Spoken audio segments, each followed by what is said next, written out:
আসসালামু আলাইকুম, কেমন আছেন সবাই? আশা করি সবাই ভালো আছেন। আজকে আমাদের গন্তব্য মাওয়া ঘাট, পদ্মা সেতু, পদ্মার চর থেকে সূর্যাস্তর মুহূর্ত দেখতে দারুণ লাগে। সেই উদ্দেশ্যেই রওনা করলাম আজকে।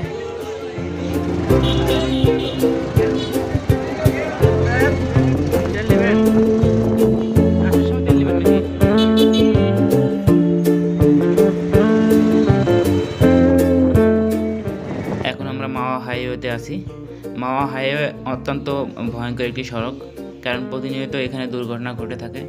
দুর্ঘটনা ঘটার মূল কারণ হিসেবে ধরা হয় মাত্রাতিরিক্ত গতি, বেপরোয়া গতি, যার কারণে দুর্ঘটনাগুলো ঘটে থাকে গাড়ির নিয়ন্ত্রণ হারিয়ে।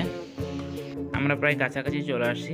প্রথমে যাব পদ্মা সেতু এখানে, তারপরে যাব মাওয়া ঘাটে। পদ্মা সেতুর আগে রয়েছে মাওয়া রেল স্টেশন, পদ্মা থানা। পদ্মা সেতুকে কেন্দ্র করে পদ্মা থানা প্রতিষ্ঠা করা হয়েছিল এখানকার সার্বিক নিরাপত্তা নিশ্চিত করার জন্য এবং জনগণের জন্য। তো আমরা প্রায় চলে আসছিলাম পদ্মা সেতুর নিচে। পদ্মা সেতুর পাশ দিয়ে যেতে হয় মাওয়া ঘাটে। মাওয়া ঘাটে যাওয়ার আগে পুজের হিলচা অত্যন্ত চমৎকার একটি ডিজাইনে করা, যা জনসাধারণের মনে আকর্ষণ সৃষ্টি করে।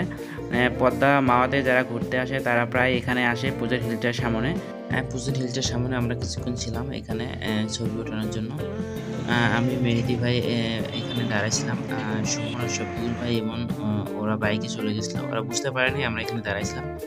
তো তারপরে আবার এখন ফেরিঘাটে যাচ্ছি। ফেরিঘাটে যাওয়ার আগেই এখানে অনেক রেস্টুরেন্ট গড়ে উঠেছে। এই রেস্টুরেন্টগুলোতে পদ্মার ফ্রেশ তাজা ইলিশ পাওয়া যায়। মাওয়া পদ্মাতে যারা ঘুরতে আসে তাদের বিশেষ চাহিদা সম্পন্ন হচ্ছে পদ্মার ইলিশ ভাজা। তো কম বেশি সবাই ট্রাই করে পদ্মার ইলিশ এখানকার রেস্টুরেন্টগুলোতে। আজ শুক্রবার বন্ধের দিনে বিভিন্ন জায়গা থেকে মানুষ এসেছে এখানে ঘোরার জন্য। এখানে প্রাইভেট কার, বাস, অনেক কিছু দেখা যাচ্ছে যেগুলো পার্ক করে রাখছে। তো আমরা চলে যাচ্ছি নদীর পাড়ে। তো আমরা চলে যাচ্ছি নদীর পাড়ে এখানে দেখা যাচ্ছে যে অনেক নৌকা ট্রলার আছে। এগুলাতে মানুষ পদ্মার নিচ দিয়ে ঘোরার জন্য যাচ্ছে। এখন শীতকাল, শুকনা মৌসুম, নদীতে পানি অনেক কম, তাই নদীর মাঝে অনেক চর জেগে উঠছে। এখানে নদীতে অনেক পানি কম দেখা যাচ্ছে। এই 2-1 দিন আগে হয়তো পানি অনেক ছিল, কিন্তু পানিগুলো কমে গেছে। রনি ভাই ছবি ওঠাচ্ছিল বেলুন হাতে নিয়ে। এখন আমরা যাবো পদ্মার চরেতে অনেক কৃষকরা ধান চাষ করছে। পদ্মা চর থেকে পদ্মা সেতু স্পষ্ট দেখা যাচ্ছে এবং এখান থেকে সূর্যাস্তর মুহূর্তটা অসম্ভব সুন্দর লাগে। আর এখান থেকে অনেক নৌকা ট্রলার যাচ্ছিল, খুব কাছ দিয়েই যাচ্ছিল, কারণ চরগুলোর পাশ দিয়ে অনেক পানি ছিল এবং পানি অনেক স্রোত ছিল। তো এখন সন্ধ্যা ঘনিয়ে আসতেছিল, এখন আমরা বাসার দিকে রওনা করব। তো এখান থেকে আমরা যাব ফেরিঘাট থেকে তারপরে আমরা বাসার দিকে রওনা করব। আজকের বিকেলটা ছিল অসম্ভব সুন্দর এবং সব কিছু অনেক ভালো লাগছে।